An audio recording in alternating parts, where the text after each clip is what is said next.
Et salut tout le monde, c'est Wimbori de la Guilde Reborn sur le serveur Battle Méditation. Et je vous propose aujourd'hui un petit guide sur le Ravageur Tank. Bon, je vous demande d'être plutôt sympa avec moi parce que c'est ma première vidéo, mon premier guide, hein, donc voilà, il n'y a pas encore l'expérience de réaliser tout ça. Mais bon, j'espère en tout cas que ça va vous apporter des petites infos sympas pour ceux qui veulent débuter ou en apprendre un peu plus sur le Ravageur Tank. Et puis voilà. Donc comment on va faire? Eh bien écoutez, on va analyser très rapidement le chemin de discipline. Alors je vais pas vous faire tous les sorts au détail parce que franchement ça prendrait beaucoup de temps. J'ai pas envie de faire une vidéo non plus où les gens vont s'endormir. En tout cas moi ce que je vous invite à faire, si vous l'avez pas déjà fait, que vous voulez jouer Ravageur Tank, c'est de lire attentivement, de prendre une demi-heure, trois quarts d'heure, de vous poser tranquille et de lire entièrement votre chemin de discipline parce qu'il y a plein d'infos qui vous donneront une idée très précise de comment jouer la classe et ce qui est important et moins important. Bon, malgré tout, en gros, je vais vous faire un résumé de tout ça en sortant les bonus que vous obtenez avec le chemin de discipline et puis voilà. On parlera un petit peu des points d'usage que j'aime bien prendre moi sur les OP. Ah, puisque effectivement c'est un guide qui s'adresse surtout au PVE, hein, PVE et notamment PVE HM. Donc voilà, dans le but d'aller clean un max de contenu HM. Donc, ce qui veut dire, pour être encore plus précis, pour moi ça concerne surtout les combats de boss, parce que je considère que les packs de mobs que vous allez affronter entre deux boss, ce sont entre guillemets des mini casse-croûtes avant le plat principal que sont les boss quoi, de chaque OP, hein. Donc voilà, grosso modo ça va être surtout pour gérer les combats contre les boss. On va passer en revue l'ensemble des pouvoirs qui sont utiles. On parlera un petit peu du stuff. Voilà, comment optimiser votre stuff. Et puis quelques généralités sur le tanking. Voilà. Hein.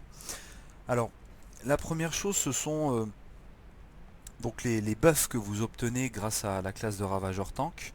Vous en avez, si je dis pas de bêtises, vous en avez 5. Donc les buffs sont tous les bonus que vous procure la classe, hein. Euh, Le plus important et celui que vous allez utiliser très souvent, ça va être votre assaut d'égide. C'est un sort que vous obtenez très tôt. Euh, donc c'est un sort qui va non seulement vous procurer 6 points de rage, donc évidemment c'est ce qui vous permet de taper et de commencer un cycle. Et puis vous voyez ici il y a plusieurs buffs, donc réduction des dégâts accrus. C'est 3% pendant 20 secondes. Vous avez une réduction de dégâts pendant 20 secondes de 3%. Et également une absorption de bouclier, l'absorption de votre bouclier qui augmente de 3% pendant la même durée. Je le refais, on va le voir. Réduction de dégâts, ici 48% avant de taper. Absorption 42, hop, je mets un assaut d'égide, je passe à 51 et 45. Donc, voilà, c'est à la fois ce qui va vous procurer le plus de ressources pour taper, ça va augmenter votre réduction de dégâts, ça va augmenter votre absorption de bouclier, donc c'est un must. De toute façon, c'est un pouvoir dont vous ne pourrez pas vous passer. Il a un cooldown de 12 secondes, donc grosso modo, tous les 12 secondes, vous l'utilisez. Voilà, pas grand chose d'autre à dire sur ce sort basique. Ensuite, votre deuxième buff dans l'aspect, c'est la barricade de l'âme. Alors, la barricade de l'âme, vous l'obtenez comment? Elle se situe ici dans votre chemin de discipline. C'est la représaille. La représaille, un autre de vos sorts, très important également, qui va donc augmenter vos chances de défense de 5%. Alors pour parler un petit peu du fonctionnement justement de tout ce qui vous permet de mitiger vos dégâts en tant que tank, donc vous avez la réduction de dégâts qui se constitue grâce à votre armure. Donc vous voyez ici j'ai un index d'armure qui me donne 42,68% de réduction de dégâts. Et ma forme tank, c'est-à-dire la forme Sorezu, qui me procure également un bonus de 6%. Donc tout ça fait que j'arrive à 48% de réduction de dégâts, même si malheureusement vous êtes beaucoup moins solide sur tout ce qui est dégâts internes et dégâts élémentaires. On le voit ici, hein, 21%, donc plus de moitié moins de réduction de dégâts sur tout ce qui sont les dots, les dégâts de feu, d'éclairs, etc. Pour le PVP, c'est super chiant parce qu'il y a beaucoup de spédotes en ce moment, donc vous avez beau être en tank, vous êtes un petit peu fragile là-dessus, même beaucoup. Pour le PVE, c'est un peu moins valable parce que déjà les dégâts sont beaucoup plus variés en PVE, enfin plus équilibrés plutôt. Vous prenez autant de dégâts de mêlée que de force que techno. Et en plus de ça, la mécanique c'est que souvent il y a des trucs qui sont purgeables par les heals. Donc bon. Mais bon, sachez que vous êtes beaucoup plus fragile là-dessus et que vous pouvez pas y faire grand chose. En ce qui concerne tout ce qui est défense, bouclier, absorption. Alors, le BABA, bien sûr, vous êtes en tank, vous avez en main secondaire un bouclier. De base, le bouclier va vous donner 5% de chance de se déclencher. Et quand il se déclenche, il absorbe encore de base 20%. Vos stats de tank, donc la forme Sorizu, plus votre stuff, plus d'autres petits buffs. Par exemple ici dans mon chemin de discipline, j'ai 4% de chance de déclenchement de bouclier en plus quand j'arrive au level 44. Voilà, donc tout ça fait que vous avez donc ces trois statistiques. Chance de défense, c'est tout simplement vos chances d'éviter complètement une attaque. Donc en gros, vous deviez prendre 10k de dégâts, vous faites une défense, vous prenez 0. Donc évidemment c'est impeccable. Les chances de déclenchement de bouclier, c'est le pourcentage de chances que quand vous recevez une attaque, votre bouclier s'enclenche. Et l'absorption de bouclier, c'est la quantité de dégâts que va absorber votre bouclier quand justement il se déclenche. Donc l'idée en tant que tank, c'est de mitiger, de répartir au mieux ces trois statistiques, en sachant que chaque tank a, donc entre le ravageur, le spéco et l'assassin, chaque tank a un petit peu sa stat de prédilection. Vous ici en ravageur, ça va être plutôt la défense. Voilà. Le spéco, si je dis pas de conneries, il est plus axé sur le déclenchement de bouclier, donc ses procs, ses buffs, etc.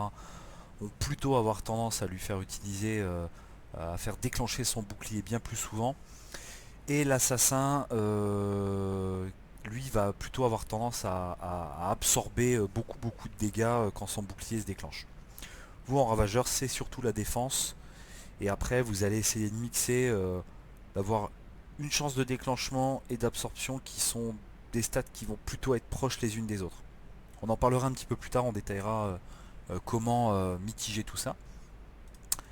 Donc je reviens sur la représaille qui va procurer un autre de vos buffs. Alors la représaille, vous l'utilisez comment? Alors déjà, vous l'utilisez hors GCD. Ça veut dire que vous pouvez l'utiliser tout en utilisant d'autres sorts.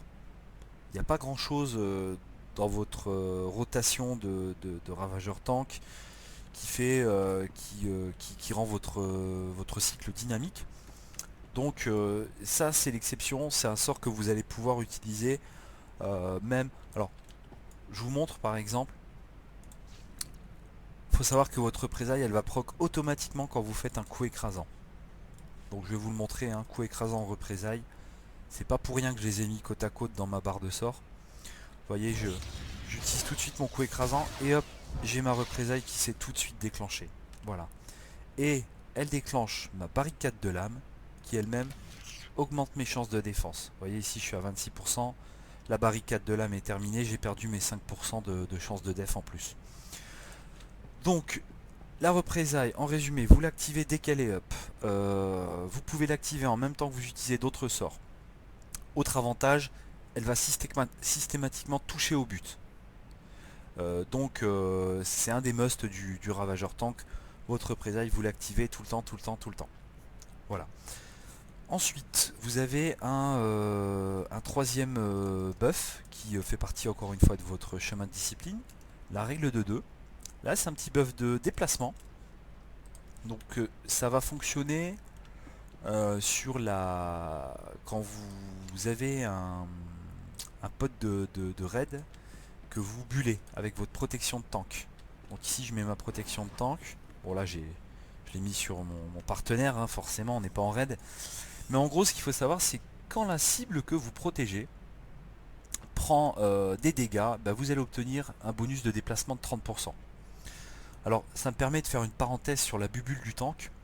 La bubule du tank, faut pas confondre PvE, PvP. En PvP, tous les dégâts que reçoit la personne que vous protégez avec votre bulle, vous allez recevoir 50% de ces dégâts. Donc en gros ça permet de diminuer considérablement les dégâts que va prendre la cible que vous avez bullée, et vous allez en ramasser beaucoup plus. Ça c'est la principale utilité en PvP. Petite parenthèse, ça ne fonctionne que quand vous êtes à 15 mètres. Hein. Vous voyez ici, si je m'éloigne, va apparaître un petit symbole. Voilà, protection hors de portée. En PvP, si je suis à plus de 15 mètres de la cible, enfin du partenaire que je protège, ça ne marche pas. Ça c'est bien, j'insiste là-dessus pour le PvP. En PvE, la réduction de dégâts que vous offrez à la personne bullée, c'est 5%. Autrement dit, pas grand chose. C'est toujours ça de prix, mais honnêtement, c'est dérisoire. Par contre, ce qui va nous intéresser, c'est surtout la réduction d'aggro. Donc, quand vous mettez la bulle sur quelqu'un, il va générer 25% d'aggro en moins. Et donc, il a beaucoup moins de chances de vous reprendre l'aggro, donc le focus du boss quand vous le tapez, quoi. Donc, à appliquer 9 fois sur 10 sur un DPS, et de préférence sur le DPS qui envoie le plus lourd en opération. C'est cette personne là que vous allez vouloir buller. Dans de rares occasions ça peut être le heal. Alors il y a beaucoup de heal hein, qui disent ah ouais j'aimerais bien avoir la bulle, etc. Bon déjà si c'est pour la réduction de dégâts, bah, rappelez-lui que c'est 5% de réduction de dégâts, donc c'est pas grand chose. Voilà, et pour l'aggro, il faut savoir que les mobs, hein, quand ils pop, que ce soit le boss ou n'importe quel autre adversaire en PvE, euh, vont aller taper les personnes qui génèrent le plus d'aggro. Le heal en soi ne générera pas beaucoup d'aggro. Ça peut arriver, surtout les agents avec les sondes, etc. Mais en gros, il va générer moitié moins d'aggro qu'un DPS, et donc encore moins qu'un tank. Donc si vous avez trop de mobs qui vont sur le heal, ça veut 9 fois sur 10, ça veut dire quoi? Ça veut dire qu'ils n'ont pas été tapés du tout. Vous allez voir que si un heal il a 2-3 mobs sur la gueule, vous allez rejoindre les mobs, vous allez faire 2-3 sorts d'AOE, éventuellement un taunt de masse si vraiment ça fait longtemps qu'ils sont sur le heal. Mais il n'y a aucune raison pour qu'ils continuent de taper le heal si vous avez bien packé les mobs, si vous avez bien fait votre boulot de tank, ou bien si les DPS font un minimum attention à protéger le heal, quoi, hein. Donc encore une fois, pour moi la bulle de tank sur le heal, c'est plus ou moins du gaspillage. On peut accepter ça en ZL, on peut accepter ça sur des packs de mobs, des trash entre deux boss. Maintenant quand vous tapez un boss, franchement la bulle c'est 9 fois sur 10 sur du gros DPS. Voilà. Ça va vous éviter que le boss se retourne. Ça va vous éviter de suer des doigts dès le pool du boss parce que un DPS il a fait proc sa relique ou qu'il a envoyé un Dika. Donc franchement voilà. Pour moi ça n'a pas trop sa place sur un heal, sauf si le raid leader vous l'a vraiment demandé. Voilà, je ferme la parenthèse sur la bubule du tank. En tout cas, sachez que quand votre cible prend des dégâts, c'est 30% de vitesse en plus pour vous, et donc c'est toujours très intéressant de pouvoir se déplacer plus vite, hein, évidemment. Autre buff que vous avez, la barrière sonique. Barrière sonique, c'est quelque chose que vous obtenez en utilisant votre crit force. Donc encore une fois on va détailler les sorts après, hein, vous inquiétez pas. Donc je vous donne l'exemple, j'utilise le crit force, je me suis trompé, c'est celui-ci, donc crit force, barrière sonique, absorption des dégâts. C'est un petit buff que je vais avoir pendant 10 secondes. Vous voyez, j'ai un petit bouclier autour de moi. En gros, pendant 10 secondes, je vais absorber une quantité modérée de dégâts. Alors si j'absorbe cette quantité modérée de dégâts avant les 10 secondes, mon buff va disparaître. En tout cas, votre crit force il revient tous les 12 secondes. Et vous allez donc l'utiliser dès qu'il est disponible pour pouvoir réutiliser ce passif et cette petite barrière d'absorption. sur un combat de 5 minutes, si toutes les 12 secondes vous claquez votre crit force, vous allez pouvoir absorber une quantité modérée de dégâts très régulièrement, et donc ça va vous permettre d'être plus résistant, de mettre moins la pression sur vos heals, etc. Donc ça c'est un buff qui est très important, qu'il faut maintenir sur votre perso le plus régulièrement possible. Voilà. Le dernier buff que vous avez, c'est la revanche, qui est pour moi pas super important, on le retrouve ici. Qu'est-ce qui vous permet? C'est à chaque fois que vous parez, déviez, vous protégez ou que vous résistez à une attaque, vous avez une chance sur deux d'obtenir un stack de revanche. Donc les stacks, c'est évidemment en fait quand vous cumulez plusieurs effets, enfin quand un sort peut cumuler plusieurs fois un effet. Donc la revanche, vous pouvez la monter jusqu'à 3 stacks. Et quand vous avez monté ces 3 stacks, qu'est-ce qui se passe? Vous avez une réduction du coût en rage de votre prochain crit de force ou lancer vicieux. Donc en gros c'est une économie d'énergie, une économie de ressources. Très bien, bon maintenant sachez qu'en ravageur tank, franchement vous n'aurez pas de galère de rage. L'aspect est franchement très permissif au niveau de la gestion de la ressource. Vous avez votre mise en rage qui vous donne 6 points de rage. Non là j'ai pas fait le bon encore une fois, super. Donc la mise en rage qui vous donne 6 points de rage. Vous avez l'assaut d'égide qui vous donne 6 points de rage. Vous avez plein de bonus. Encore une fois, si vous lisez bien votre chemin de compétences, vous verrez que vous avez plein de sorts, vous avez des réductions du coup en rage de plein de sorts. Donc du coup, franchement, c'est très permissif au niveau de l'utilisation de la ressource. Vous avez aussi un autre passif qui est la rage infinie qu'on retrouve, je crois, en ravageur. Rage infinie, où est-ce qu'elle est cachée? Elle est cachée ici. La rage infinie, en gros, tous les 6 secondes, vous récupérez un point de rage.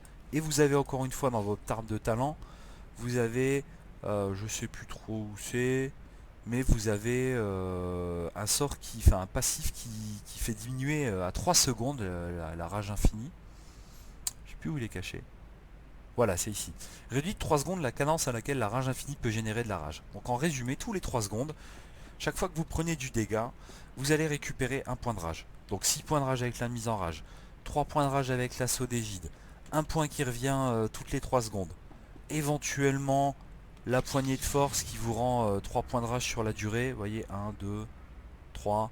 Donc vous avez plein de trucs qui vous permettent d'avoir de la rage. Le revers de la main qui est gratuit en rage. Donc encore une fois, plein de trucs qui font que vous n'allez jamais être en galère de ressources. Le seul cas où ça peut vous arriver, c'est éventuellement quand vous êtes off tank et qu'il n'y a pas d'AD. En gros, vous prenez pas de dégâts. La rage infinie fonctionne pas, donc elle va pas vous rendre les 1 point de rage tous les 3 secondes. C'est le seul moment où vous allez devoir de temps en temps spam votre coup blanc qui vous rend, je crois, 2 points de rage. Voilà. Mais autrement, franchement, pas de souci à gérer l'énergie ou la rage, quoi. Donc voilà. Là, on a fait le tour des buffs. On va parler des debuffs que vous appliquez aux cibles ennemies. Vous n'en avez pas 50 en ravageur tank. Vous avez le coup écrasant. Donc c'est ce truc-là.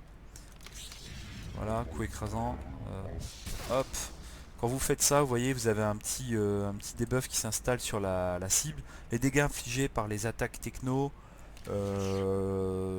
sont réduites de 5%. Je crois que c'est attaque techno. Et puis 5%.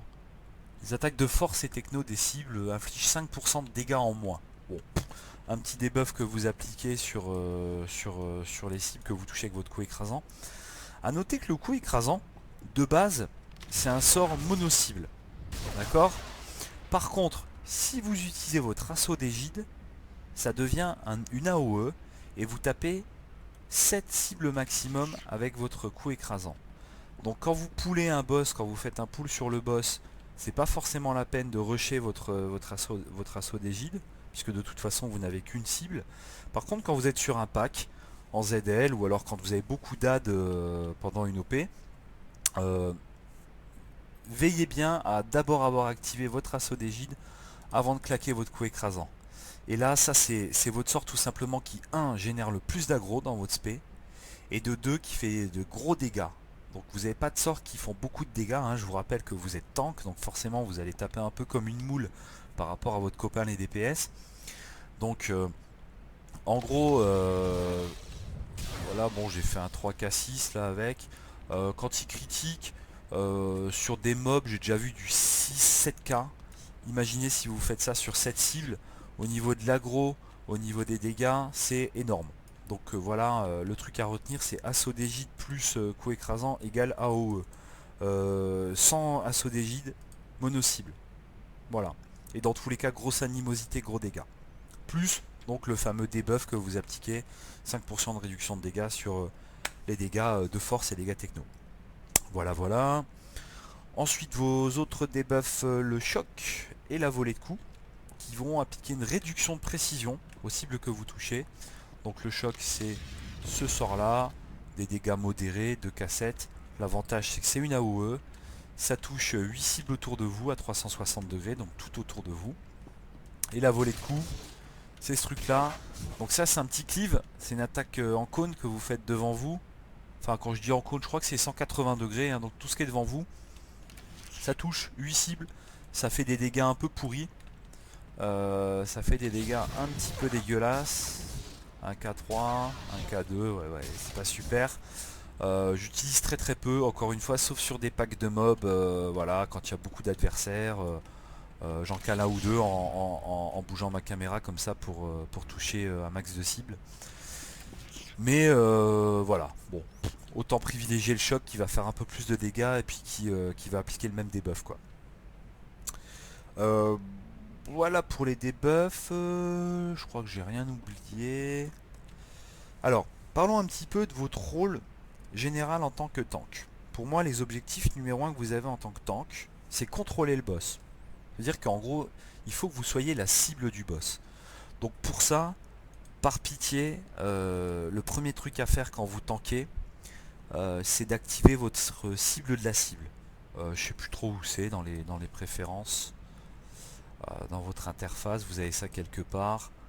Ou bien ici dans votre éditeur d'interface. Ouais, je sais pas, ouais, j'aimerais bien bouger ce truc là. Non, c'est pas ça. J'arrive pas à bouger le truc. Enfin, en gros, il est caché derrière là parce que moi je l'ai mis ici. Mais il me semble que de base, quand vous activez votre éditeur d'interface, vous devez l'avoir quelque part par là. Vous cliquez dessus et vous vous mettez sur activer quoi. Voilà. Bon, pas là-dessus hein, évidemment, mais sur la cible de la cible. Donc, euh, non, je veux pas appliquer les modifications, merci. Voilà, vous trouvez ce truc là dans l'éditeur d'interface et vous l'activez. Ça vous permet tout simplement quand vous regardez une cible de vous assurer qui elle est en train de taper. Et quand c'est le boss, vous voulez voir votre portrait ici. De toute façon, c'est pas compliqué, c'est soit votre portrait, soit celui de votre co-tank, du mec avec qui vous êtes en train de tanker en OP. Faut pas que ça soit un DPS, faut pas que ce soit un heal, faut pas que ce soit une autre personne que vous ou l'autre tank. Ça, c'est votre boulot numéro 1, c'est de contrôler le boss, de faire en sorte que les autres partenaires du raid puissent faire leur boulot. Donc qu'ils aient pas besoin de se soucier de leur survie parce que le boss est en train de les taper, qu'ils aient pas besoin de se soucier du placement parce que vous avez mal placé le boss. Donc voilà, en gros, votre job numéro 1 c'est contrôler le boss, faire en sorte que le raid n'ait pas à se soucier de tout ça. Euh, Ensuite, qu'est-ce qu'il va vous falloir apprendre si vous voulez tanker et aller le plus loin possible? Les mécaniques sont relativement souvent les mêmes. Vous allez avoir ce qu'on appelle des swaps de tank. Grosso modo, j'ai poulé le boss, c'est moi qui ai l'aggro dessus, je suis en train de le taper, etc. À un moment T, il va me placer un pouvoir sur ma tronche. Donc généralement, il va me placer ce qu'on appelle un debuff. C'est un sort sur lequel voilà, je vais par exemple recevoir 100% de dégâts en plus, ou je vais recevoir des stacks et au bout de 5 stacks, ça va me one-shot, des trucs comme ça. Donc là, vous êtes dans une mécanique de swap de tank. Ça veut dire qu'à un moment donné, le deuxième tank va devoir retaunter le boss et prendre votre place. Et ainsi de suite quand lui-même va recevoir le fameux debuff. Debuff, pardon. Je fais des nouveaux mots, j'invente un peu. Hein. Donc, soyez vigilants à ça. Faut pas hésiter non plus à activer ici une cible concentrée. Donc par exemple le deuxième tank sur laquelle vous allez pouvoir voir s'afficher les debuffs et donc ça vous permet de surveiller quand le deuxième tank prend un debuff et comme ça vous savez que c'est à vous de reprendre la main et de tanker. Donc ça, petit truc et astuce encore une fois, activez quasiment tout le temps votre cible de la cible, enfin même pas votre cible de la cible, votre cible concentrée qui vous permet de surveiller un peu ce qui se passe sur l'autre tank, quoi, hein. Qu'est-ce que vous allez avoir d'autre comme mécanique? Le positionnement du boss. Souvent dans les instances, vous avez un positionnement particulier que vous allez peut-être travailler avec votre raid, avec le raid lead. Vous-même vous allez peut-être vous voir que sur certains placements c'est plus opti. Si je reprends, qu'est-ce que je peux vous donner comme exemple? Sparky, le premier boss des ravageurs. Premier boss des ravageurs, il a deux mécaniques simples. C'est la première, bon vous le tapez un petit peu, vous le tankez, etc., etc. Première mécanique, il va vous bump, il va vous envoyer à l'autre bout, contre le mur. Voilà. Deuxième mécanique, il va vous projeter en arrière. Donc en gros, première fois il me bump. Qu'est-ce que vous faites à ce moment-là? Le mieux c'est de passer derrière lui et vous lui faites face comme ça, face au mur. Comme ça, quand il va vous reprojeter la deuxième fois, comme en gros il vous passe au-dessus de son épaule, il va vous rebumper dans le mur. Ça veut dire quoi? Ça veut dire que lui n'aura pas changé de place. Et qui c'est qui va être content? C'est vos amis les DPS CAC. Principalement les DPS CAC. Parce que eux, moins le boss il bouge, plus ils peuvent le taper, plus ils peuvent faire gaffe à leur cycle, plus ils peuvent optimiser leur DPS. Et en gros, c'est comme ça que vous avez le plus de chances de down du boss, quoi, hein. Donc c'est pas toujours évident, franchement vous allez faire des conneries, c'est normal, vous inquiétez pas, hein. Moi ça fait longtemps que je fais du PvE et franchement des conneries j'en fais encore très très très souvent. Mais en tout cas voilà le genre de petits trucs qu'il faut absolument travailler. Donc votre positionnement, le positionnement du boss. La plupart des boss, enfin en tout cas c'est une mécanique qui revient souvent, font ce qu'on appelle les fameux cleaves, hein. Donc en gros ils tapent devant eux. Donc souvent c'est des attaques en cône. Donc votre job va être de vous placer devant le boss et de faire en sorte que le raid ne reçoive pas les cleaves. Parce que si vous faites ça, en gros si je fais un peu le foufou, je me déplace n'importe comment, le boss place son cleave, j'étais en train de me tourner, vous avez des DPS qui sont placés avec vous, le boss va faire masse dégâts sur tout le monde.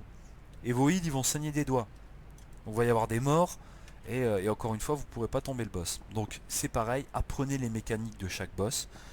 S'ils font des cleaves, assurez-vous de trouver le bon moyen de le placer, même s'il vous bump, même s'il y a des mécaniques un peu compliquées.